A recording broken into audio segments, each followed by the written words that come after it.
Following the process. Before I became a manager at another location, I worked in a store and we had a mechanic who had done something which was stupid and against the rules, but it turned into being blown out of all proportion. He was out on a road test in a customer's car after finishing some work, and he stopped off in a shop to buy something. It was against the rules to use customers' cars for personal use, even on a road test.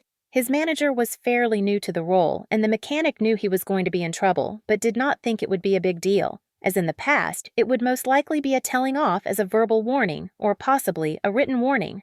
This mechanic was very good and very productive and made them lots of money, so they could not afford to get rid of him.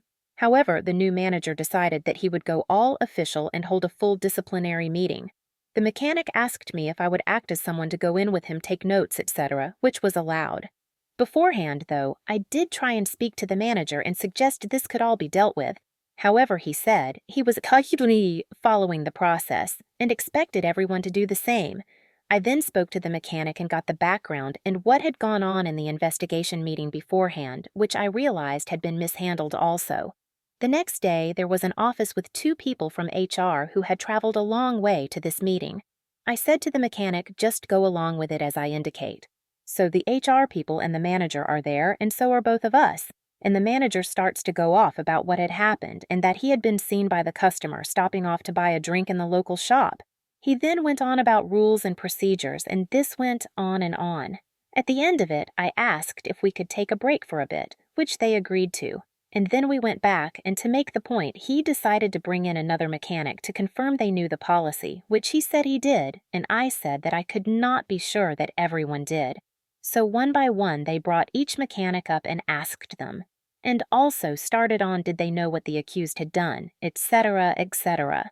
Fully smug at what the manager had proved, I again asked for a break as this had been going on for some time.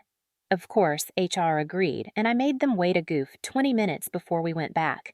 At this point, one of the HR people were getting frustrated at the amount of time this was taking and then asked the mechanic, so what do you have to say for yourself? You did know the rules and you did stop off. Yes, said the mechanic, I know it was wrong and I am sorry for breaking the rules. The HR person looked stunned and said, so why did you say you did not? I never did, said the mechanic. At no point did he ask me if I had done it, only that he had to follow the process. At which point the second HR person said, no one asked you what you had to say about it? No, he did not, the mechanic answered. At that point, they did not look best pleased. I was trying hard not to laugh at it all, and looked down at my notes so they could not see my face. The HR person said, well, a verbal warning would go on the file, not to do it again, and we could leave the room, and they thanked me for my taking part. We all got up to leave, but they said to the manager to stay behind, and I closed the door, and listened while I could hear them giving the manager a hard time over the waste of time. The next day, when the manager ran off the productivity report, it was really bad, as all the time lost by the other mechanics while they gave their evidence. I would have loved to see him have to explain that one to his bosses. He avoided HR where possible after that, and never asked me to follow the process again.